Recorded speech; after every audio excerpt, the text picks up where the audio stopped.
So,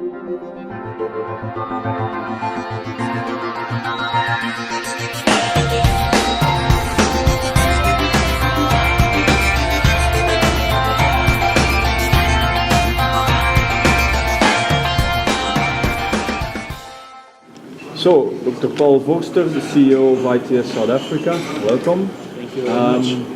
I will ask you a few specific questions on ITS. So, firstly, how is the South African experience in ITS systems? How would this be, in your opinion, relevant to the traffic challenges we find here in the Gulf region? There are huge similarities in terms, for example, road safety, where both countries have a lot of speeding, a lot of need for law enforcement.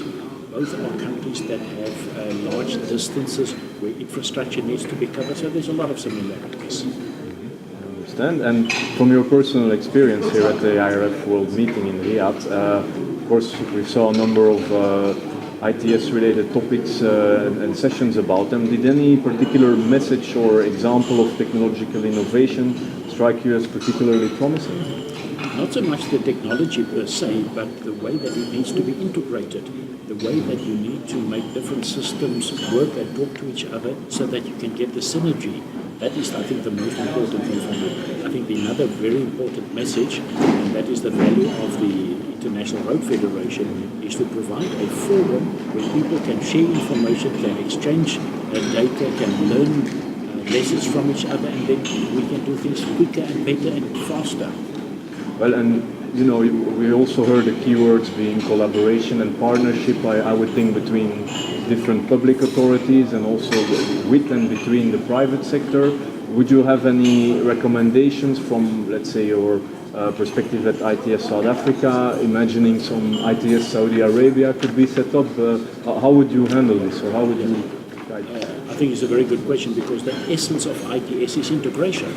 Now, if we talk about integration between technology systems, then surely we should look at integration between institutional systems. We need to cooperate with different bodies. There is a body called ITS IRF that covers the Gulf region. We are in contact with them, and we share information, and we cooperate where we can.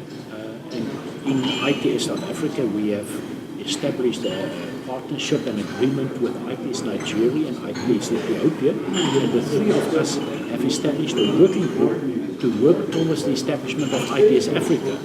That would then be a regional body, and where ITS Arab is also a regional body, not linked to a specific country in the Gulf region.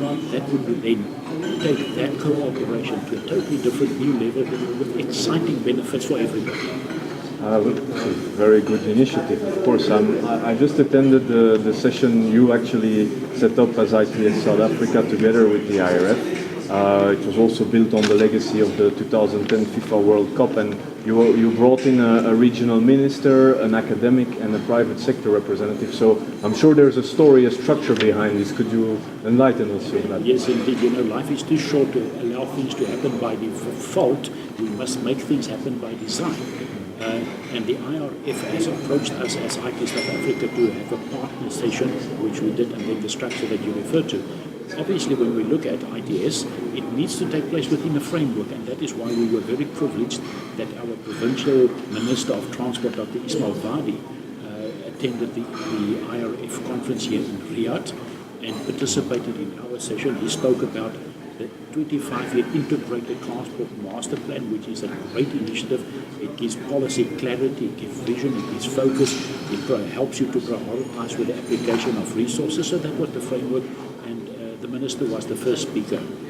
Dr. Johan Anderson from a technology company and from the University of Stellenbosch that does education and training on a postgraduate level for ITS engineers, where the lessons that we learn every day is taken back into the education program so that we can teach people to do things better. Our third speaker was from the industry side, because in the end, once we've got the policy, once we've got the planning and education, we still need to deploy ITS systems, and that is why one of our speakers was then from industry to say, guys, we must still make things happen, because the business of business is business.